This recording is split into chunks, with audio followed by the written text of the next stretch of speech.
कासगर शेख मुसा भारतीय जनता पक्षाचा तालुका अल्पसंख्याकचा अध्यक्ष. तरी साहेबाला अशी आमची कळकळीची विनंती आहे की पारधी जातीचे समाजाला जातीचे प्रमाणपत्र भेटले पाहिजे. स्कॉलरशिपनं वंचित आहे, सर्व पैशाची मागणी करायला त्यांना जातीचे प्रमाणपत्र भेटना झाले. त्यामुळं पारधी समाजाला जिल्हाधिकारी साहेबांना न्याय द्यावं आणि आमच्या रावराजूर इथं एक शिबिर घ्यावं.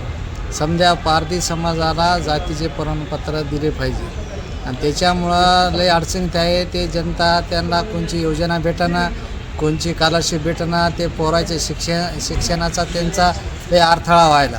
त्याच्यामुळं जिल्हाधिकारी साहेबांना अशी आमची विनंती आहे की साहेबांना त्यांना सभा घेऊन जातीचे प्रमाणपत्र, पारधी जातीचे प्रमाणपत्र देण्यात यावं. आमच्यातर्फे मी रावराजूर उपसरपंच याच्यामुळं बोलत आहे.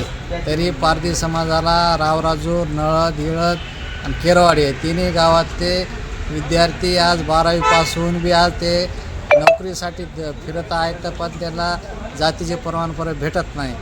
जातीचे प्रमाणपत्र काढायचं म्हणलं की 5,000 रुपये लोक मागायले.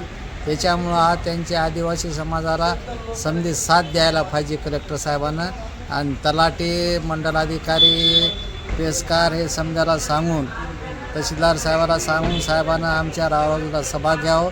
2006ला आम्हाला 300 जातीचे प्रमाणपत्र भेटते होते सभा करून. आता ह्या जातीचे प्रमाणपत्र देण्यात यावे ही आमची कळकळीची विनंती.